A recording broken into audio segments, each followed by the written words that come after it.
Mercedes also showed their next generation M-Class at Frankfurt. This big SUV's design isn't radically different, but it has gained a more appealing, muscled look.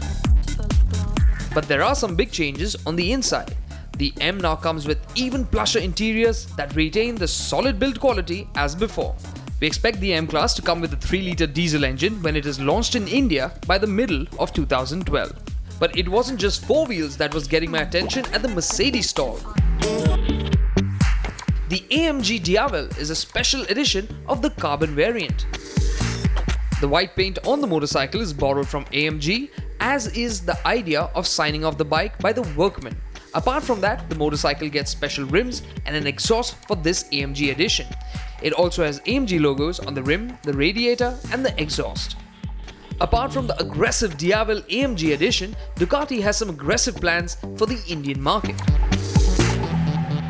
Now AMG and Ducati are having clearly a great relationship. The Diavel Carbon with the AMG edition, so to speak, is really a nice touch. But we've got some extra news for you here about Ducati and the Indian market.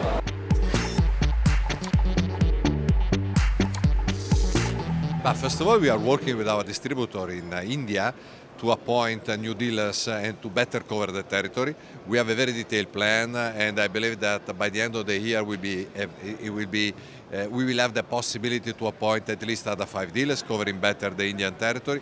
Then, as you probably know, we have decided to open an assembly plant in Thailand. This plant will be in operation by the end of this year. And in Thailand, we will assemble the bikes basically manufactured in Italy. So the engine and the components are coming from Italy, but we will do a CKD in order to be competitive more competitive in terms of price, to better enter the Indian market, to overcome the present difficulties due to custom duties. 2 models that are very interesting for India. One is the Monster, and the second one is the Diavel. So we are concentrating our efforts basically on those 2 bikes. Well, up until now, we've been talking of the German brigade, but the other manufacturers were there too. And the Korean, Hyundai, proudly displayed the new i30. The new generation i30 is a big hatch. It's about the size of a Civic or a Corolla. And Hyundai is toying with the idea of bringing this big hatch to India, and they will certainly be breaking new ground if they decide to bring it in. The new fluidic i40 was also on display at Frankfurt. Its exterior dimensions make it almost Sonata-like, but it's actually a segment smaller. The sedan is otherwise known as the Elantra. In India, it will come with a 1.8-litre 140 bhp petrol, while a diesel option will also be on offer. Expect the Elantra to make its Indian debut in mid-2012. Renault Car also caught up with GM's new Captiva. Well, I'm at the Chevrolet stall now, and what's exciting for India here is the new Captiva, which you're going to see on the Indian roads before the end of this year. Very capable, but I'm not going to go into too much detail just now because I'm going to be bringing you the full review on the Autocar show real soon. Apart from the cosmetic upgrades, the Captiva will come with 7 seats. The old 2-litre diesel motor is replaced by a 2.2-litre 184 bhp diesel. After the Captiva, it was time to sample another animal. The Lion's going to set foot in India, and I'm talking about Peugeot. They're entering the Indian market. The first offering there is going to be the 508. Now, this is a car that's in the segment of the Honda Accord, the Elantra. It's a luxury segment car. That's where it's going to compete. Luxury segment in India means backseat. Well, it's not as spacious as the Accord, but it's good enough and definitely plush enough to be in this segment. Now we caught up with the CEO, Mr. Varin, to find out more about Peugeot's India plans. I think the first thing is that we will offer a family of models in the C segments and also on the upper B segment, so in the middle of the range, where we will bring clean technologies. And you can see here with the Peugeot 508, it's a car with only 109 grams, so the latest technology. This is one. The second thing is that the design of our cars is now very well known, and we have some models that will fit with the Indian taste. And the third thing is that we are the ones that can really, with this family of cars, bring real value for the Indian customers. Clearly, the 508 to start is just to position the brand at the right level. Doesn't mean that in due course we'll not be more involved on the B segments, but one thing at a time, and Rome was not built in a day. Whilst we saw a lot of global auto manufacturers all geared up for their launches or readying to enter the Indian market, it was a matter of pride to see Indian manufacturers going global. The first of which Renuka caught up with at Sangyong. I think the first big event after M&M having taken over Sangyong. So what's the future and what's Mahindra's plans to take this brand really forward now? Well, it certainly is a very proud moment. First time, frankly, Mahindra is involved with a concept car. We have not done a concept car so far.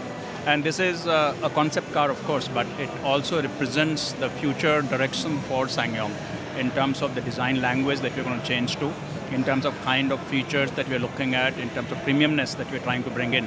So it really is something that's very exciting for us as we move forward. Clearly, it's not going to be overnight that we'll bring out a car like this. We have started the work now, and within a certain time frame, you will see this car on the road as a Sangyong car, and we will also be using the platform for Mahindra vehicles. Sangyong launched a concept at Frankfurt, but for India are readying to bring in their production SUVs Corando and Rexton. You can expect them in the first half of 2012, with the Corando coming in first. Now, we already brought you a review on the show for the Corando, so let's take a closer look at the Rexton. Based on the Mercedes M-Class, the Rexton is a large SUV, and you can definitely see the similarities between the Merc and the Rexton. When they do come in, the Corando will enter the market as a Fortuner and X1 level competitor, whilst the Rexton will muscle it out with the likes of the Q5, the M-Class and the X3. The other Indian-owned company, JLR, was also flexing some serious muscle. The CX-16 concept was really an eye-catcher and loads of people were talking about it, being one of the best at the show. Well, the Jaguar CX-16 concept, and I'm right here with it, but I don't understand why they call it a concept, because this car looks absolutely production ready. None of the concept lines looks like a car that could go out onto the roads even tomorrow. It comes with a 3-litre V6 engine that's turbocharged, puts out 380 bhp, 4.4 seconds 0 to 100. That is really quick, so it's packed with performance. As far as the styling goes, retains a lot of the Jaguar heritage, but definitely a car for the future. The Jaguar press kit states loudly that the best way from A to B isn't exactly always in a straight line. I like that. There was nothing straight and narrow about the CX-16. It's all sensuous curves and muscled flanks.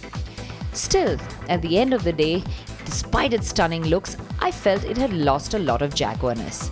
The rear almost landed up looking Aston-like. Now, whilst the Jaguar CX-16 looks like a production car ready to be put out on the road tomorrow, the Land Rover DC100 definitely still very much in its concept stages, but you can expect to see a lot from this in the cars of the future from Land Rover. It claims to use a lot of very high-tech materials from the aerospace technology. It also has sonar that can detect the depth of water. It has things like driver-activated spikes on the tires. It has sensors that would detect obstacles in your way. So pretty much a car that will do it all for you. There's loads of this kind of technology packed into it.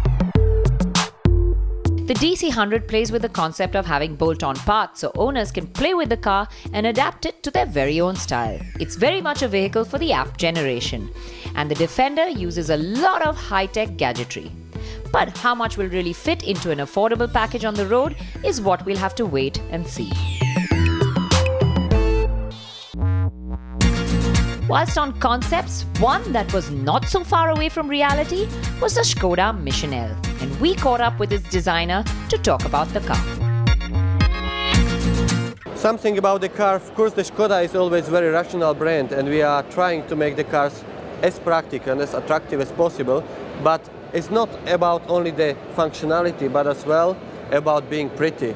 All the lines are starting simply from the major element, and this is the emblem of the Skoda.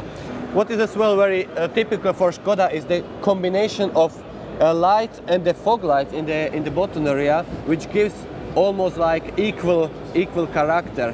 Looking the side, very clean graphic, very characteristic for the car. And maybe when we look a little bit inside,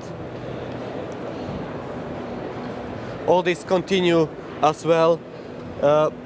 Here you have very clean, lots of light, and you see, for example, areas as the door nicely divided with the fabric and glass elements. It gives the car, let's say, younger, fresher character. As typical for the Skoda, you have lots of space in the back, which is very important because we are not doing cars only for the driver, but of course for the whole family.